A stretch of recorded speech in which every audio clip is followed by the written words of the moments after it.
Mula sa Far East Broadcasting Company, inihahandog ang dulang Tanikalang Lagot.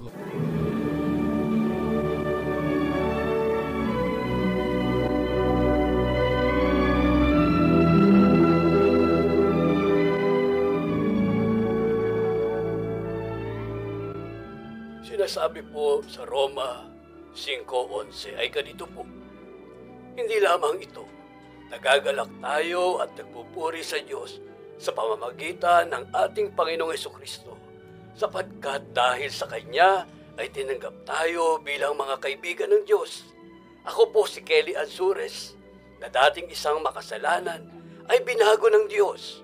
Hayaan po ninyong ibahagi ko sa inyo kung papaano ang ginawang himala ng ating Diyos sa aking buhay.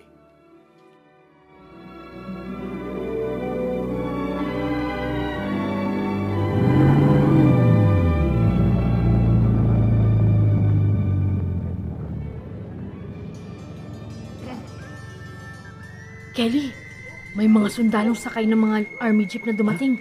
Nakakatakot. Bakit ka matatakot? Mag-iimbestiga lang yung mga yan at makikiramay. Naku po, si Mang Ambo, tumayo na sa kanyang kinaupuan. Tila galit na galit. Awatin mo! Hindi mo maalis kay Mang Ambo ang magalit. Dahil hanggang ngayon, wala pa silang ginagawang hakbang para mahuli yung nanghalay sa anak na dalaga ni Mang Ambo. Pero lalapit na rin ako. Baka magwala ang matanda eh. Aawatin ko na.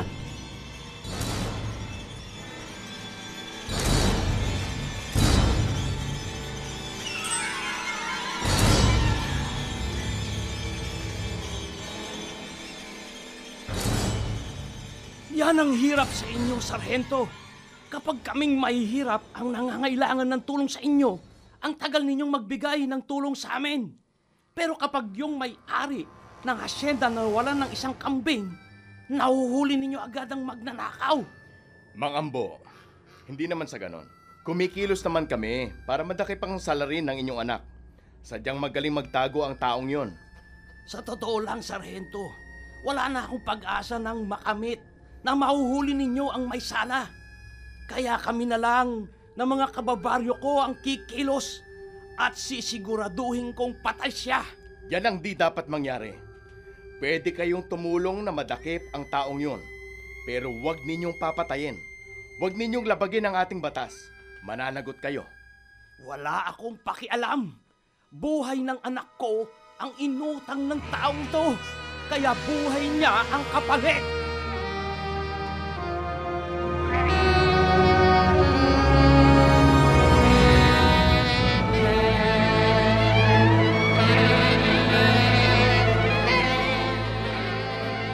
Kelly, natauhan na si Maura. Nagsisisigaw nga sa ospital ng magising. Takot na takot. Tanging si Mauro lang ang makapagturo kung sino ang pumatay sa anak ni Mang Ambo.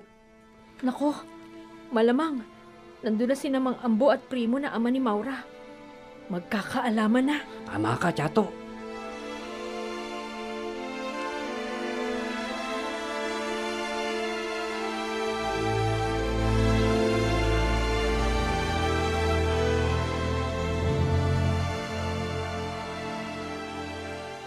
Kelly, nandito na si Mang Ambo at Mang Primo. Marami silang mga kababaryo natin. Puntahan mo. Bakit daw? Ano kaya kailangan ng mga ito sa akin? Pakapihin mo muna sila.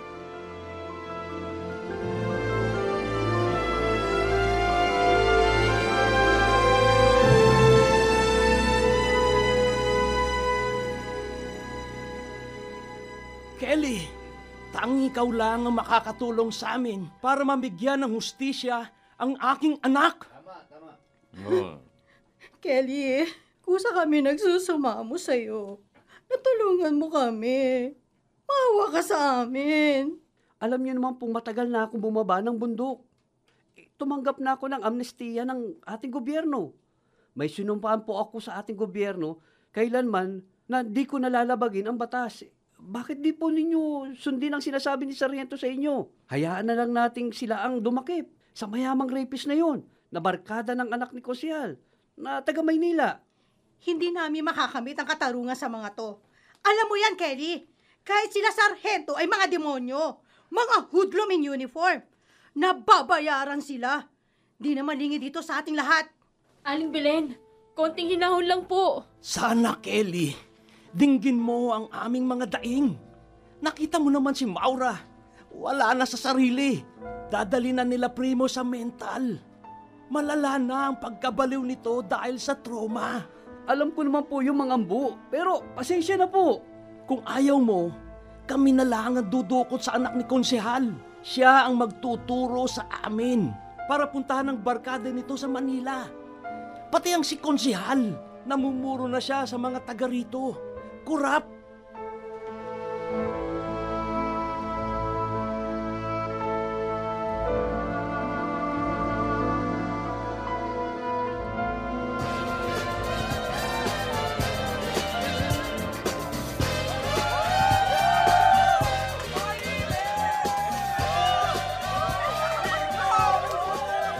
Yes po? Ano yun, mister? Kaya yata tong purse, napulot ko sa tabi ng kotse ng anak ni Konsehal. Oh, oo nga, that's mine. Naku, thank you talaga ha. Ikaw nakapulot ito. Ang bait mo. Huwag ka mag-alala, di ko pinakilaman ng laman ng purse mo. I know, kasi hindi nakabukas ang zipper. By the way, dahil ikaw ang nakapulot ng purse ko, may reward ka sa akin. Bibigyan kita ng 1,000 pesos dahil ang laman ng purse ko ay 10,000. Naku, wag na. Ihatid mo na lang ako sa loob. Ang higpit kasi ng guard Ayaw akong papasukin. May sasabihin ako doon sa friend ng anak ni Konsehal, yung taga Maynila. May bining kasi yung parents niya Pero hindi ako lalapit sa kanya. Manyakis yun sobra. Marami nang na-rape yun dun sa amin sa Maynila. Kasi nga, rich kid, kaya hindi nakukulong. Nababayaran ng mga parents nung na-rape niya. Naku, kung di ko lang super friend ko yung daughter ni Konsehal, hindi ako pupunta rito. Manyakis talagang taong iyon. Uy, baka kung ibukin mo ko sa kanya Ako naman ang balikan noon. Well, anyway, hindi naman siya uubra sa akin. Anak ata ko ng sarge ninyo dito sa probinsya. Isusumbong ko siya sa daddy kong army. Tara na nga, ihatid na kita sa loob. Basta ngiti ka lang, sagot kita sa mga guard.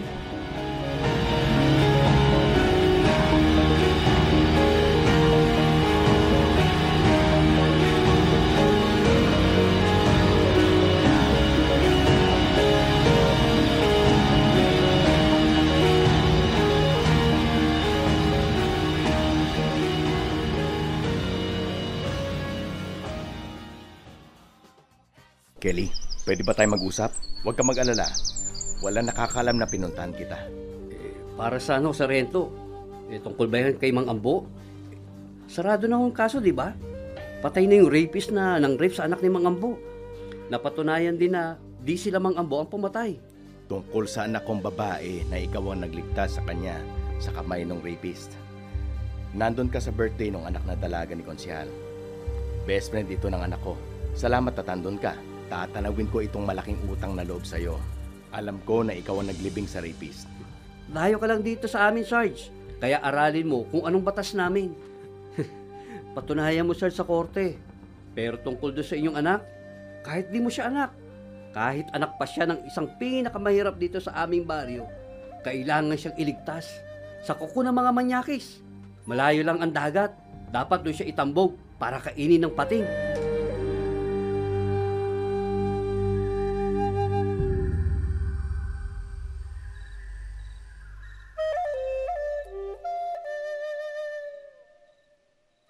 Kelly, nandito na si Mang Ambo at ang buong barangay.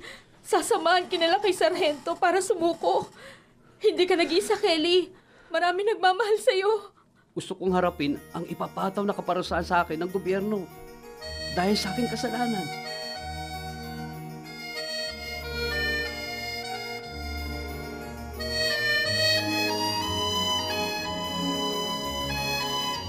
Kelly, hindi ka namin talaga makakalimutan. Kulang ang aming pagdadalamhati sa iyong ginawang hakbang upang pagbayaran ng taong yun ang ginawa niyang kasamaan sa aking anak. Nakaukit ka na sa aming puso. Hihintayin namin ang iyong paglaya. Salamat ng marami sa iyo. Mga Ambo, Walang mang-aapi sa ating lahat kung hindi tayo magpapaapi. Hindi ko pinagsisisihan ang aking ginawang hakbang sa pumaslang at nanggahasa sa iyong anak. Dahil ngayon lang ako makakatulog ng mahimbing. Naipaghiganti ko na ang 2 mutya ng ating baryo. Kelly, tandaan mo, mahal na mahal kita. Hindi kita kailanman susumbatan. Dahil ganun din ang gagawin mo kapag ako naman ang gagawa ng kalapastanganan ng masasama. Kelly, tayo na. Ihahatid na kita sa kulungan. At doon na ipinangangako ko na walang kakanti sa'yo. Dahil minsan ay iniligtas mo ang aking kaisa-isang dalaga sa kamay ng masamang nilalang. Gaya ng sinabi ko sa inyo nung nakaraang gabi, handa akong madungisan ng dugo ng masama ang aking mga kamay. Kung ang isinisigaw ng api ay katarungan para sa kanila.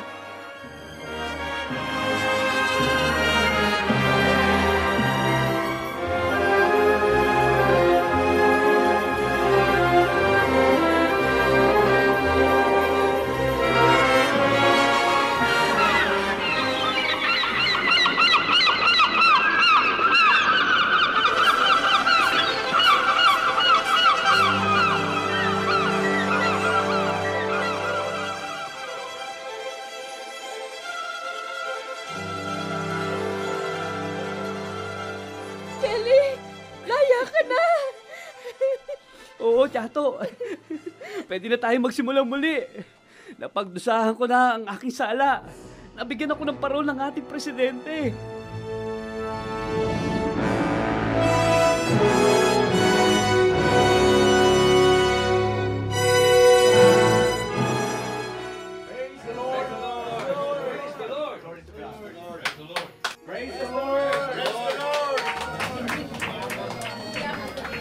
Pastor, ang aking pong asawa, si Kelly.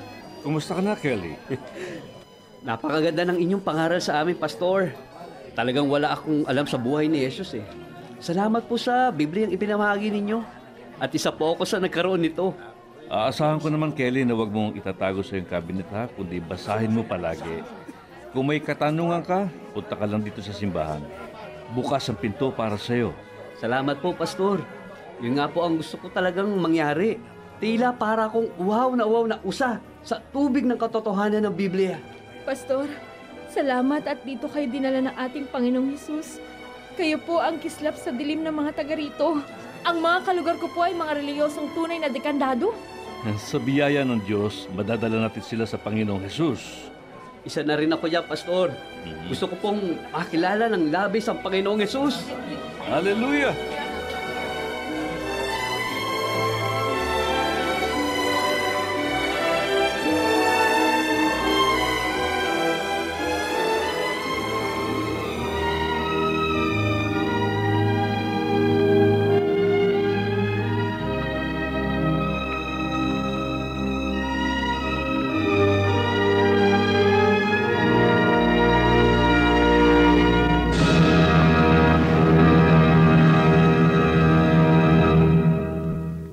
Halos 5 taon rin po ang aking binuno sa loob ng kulungan.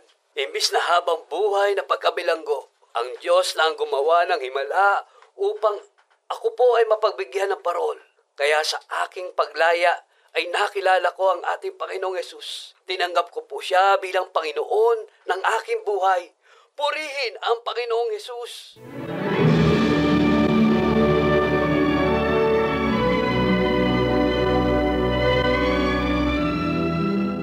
Dahil sa kagandahang loob ng Diyos ay naligtas kayo sa pamamagitan ng inyong pananalig kay Kristo at ang kaligtasang ito ay kaloob ng Diyos.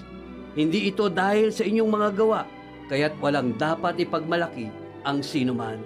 Efeso 2:8 hanggang 9. Diyan po nagwawakas ang ating pagsasadula ng Tanikalang Lagot mula sa padalang liham ni Kelly Ansuris ng Dao, Angeles. Binigyang buhay ni na Ernie Sudla, Roy Camo Gomez, Eva Moratalia Gomez. A.G. Gabrilio. Nancy Lasarte. isinulat para sa radyo at nilapatan ng musika ni Jerry Peñalosa. Sa direksyon, Ding Camacho. Hanggang sa muli, ugaling makinig sa 702 DCAS Radio TV. Agapay ng Sambayanan.